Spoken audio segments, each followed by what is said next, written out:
जो व्यक्ति गांव में कहावत है खिसियानी बिल्ली खम्मा नोचे, तो जो हारा हुआ होता है उसका मन जो है बड़ा विद्रीण हो जाता है, फिर वो उस पर और कुछ तो होता नहीं है। फिर वो एक काम करता है, जो सफलता की ओर जा रहे होते हैं उनका मजाक उड़ा करके अपने मन की कंगाली के घावों को वह दूसरों की मजाक उड़ा करके भरने की कोशिश करता है। समझिएगा, दमदार आदमी, काबिल आदमी अथवा अंदर से भरा हुआ आदमी के लिए किसी की मजाक उड़ाने की कोई वैल्यू ही नहीं है, लेकिन उनके बड़े काम की है जो भीतर से खाली हैं, खोखले हैं। क्या करें, वो इसी से भर लें, तो मजाक उड़ाने का काम करते हैं। गांव गांव होते हैं, ये थे और हैं और अब रहेंगे।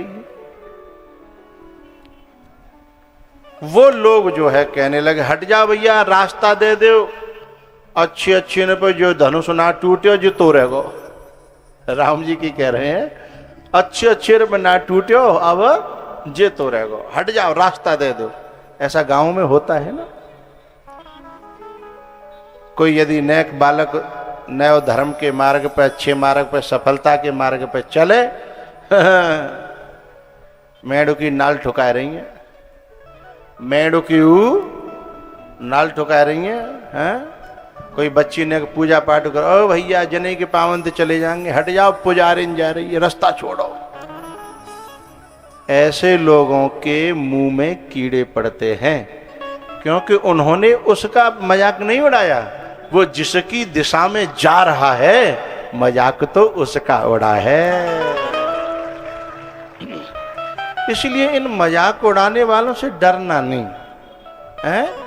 यहां कुमड़ को बतिया नाही, जे तर्जनी देख मुरझाई है।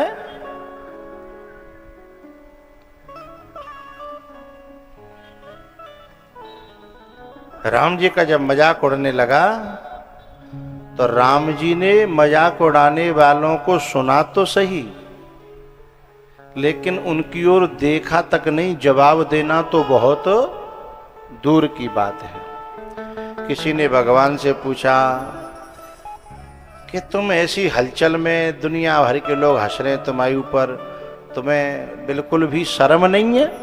चले ही चले जा रहे हो, एक आधे तो जवाब दो, सो चार के मुंह बंद है जाए। राम जी ने कहा जब मैं लक्ष्य पे पहुंच जाऊंगा और जब मैं सफल हो जाऊंगा तो जिन्हीं की चोंच जो अभी हंसी उड़ा रही हैं वे फिर मेरे जयकारे लगाएंगी। वे ही चोंच जो अभी हंसी उड़ा रही हैं, मजाक कर रही हैं, जो अभी मुझे खोंटने की कोशिश कर रही हैं, वे ही चोंच जो है।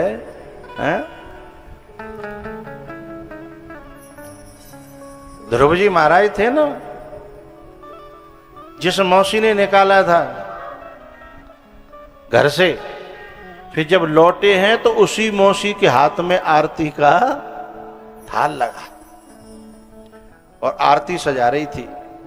तब ध्रुव जी देख करके आंखों में आंसू ले आए, हे भगवान, ये वही मौसी है,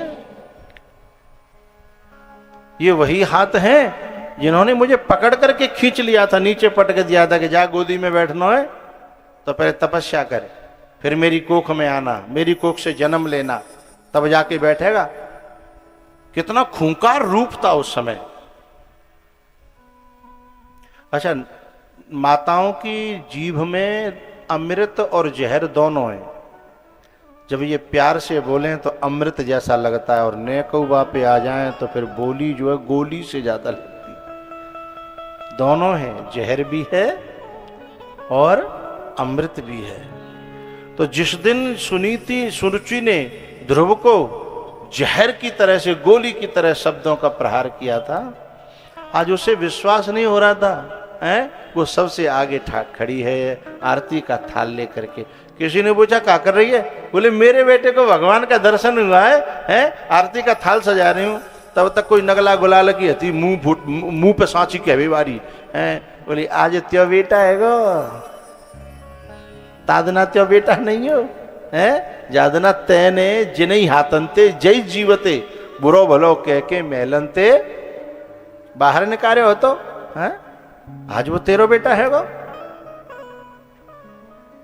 तो ये जो दृश्य देख रहे थे ध्रुव जी महाराज आंखें भराई कि हे भगवान, मैं तो वो व्यक्ति हूं जो नकारा निकम्मा बिना काम का समझ करके इन महलों से निकाल दिया गया, लेकिन मात्र तुमने उंगली पकड़ाई और दो चारों की तो बात ही क्या, संसार उसी का हो जावे।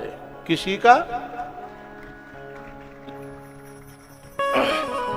भगवान तुम्हारे चरणों में यदि प्रेम किसी का हो जावे,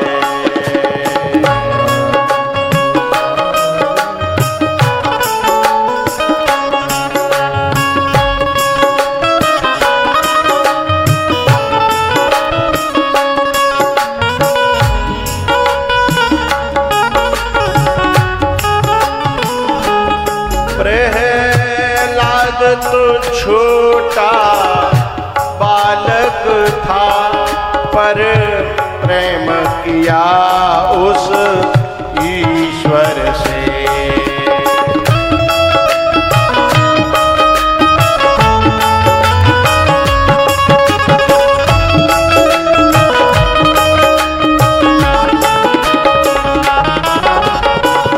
ओ प्रहलाद तो छोटा बालक था पर प्रेम किया हमेशा के लिए, पर प्रेम किया उस ईश्वर से।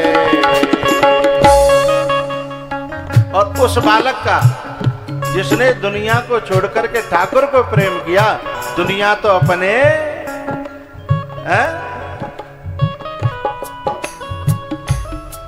प्रहलाद तो छोटा बालक था।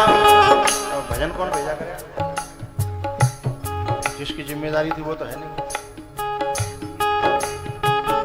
ओ प्रहलाद तो छोटा बालक था पर प्रेम किया उस ईश्वर से। जीना उसका ही सार्थक हो एक बार प्रभु का हो जावे।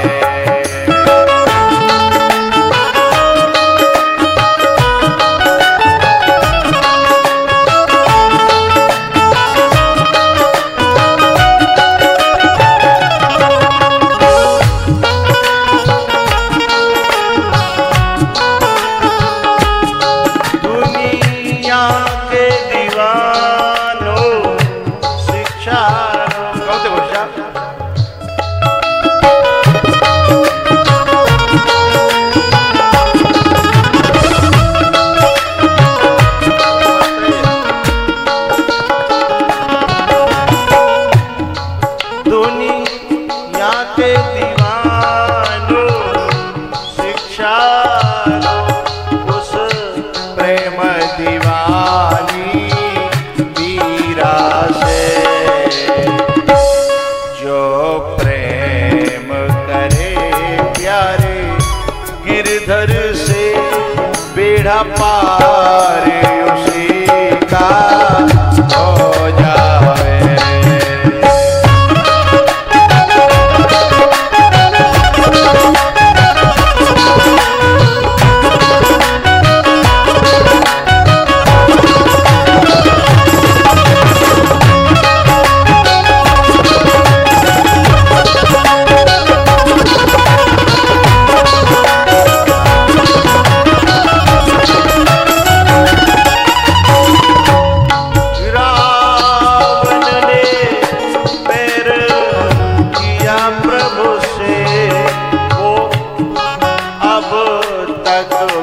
जलाया जाता है।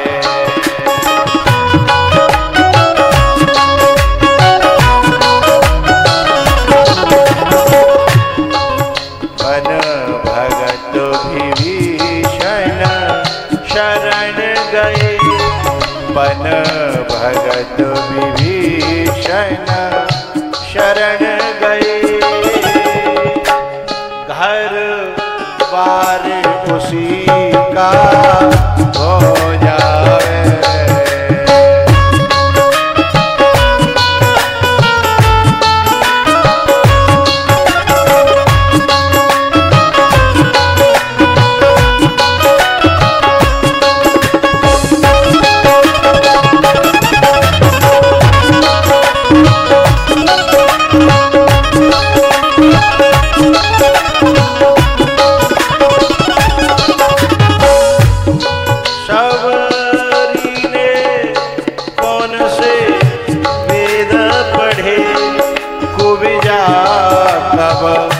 यज्ञ कराया था,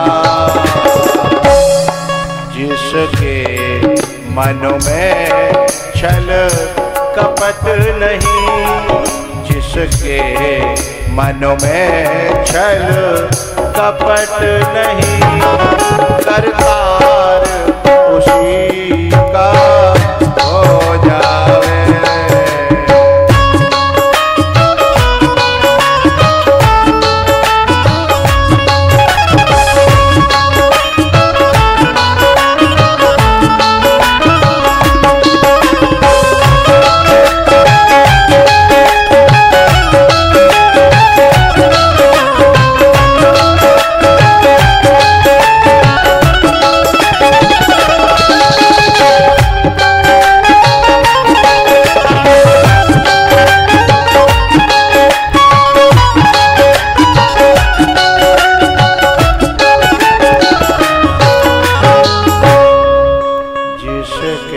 मन में छल कपट नहीं, करतार उसी का हो जावे।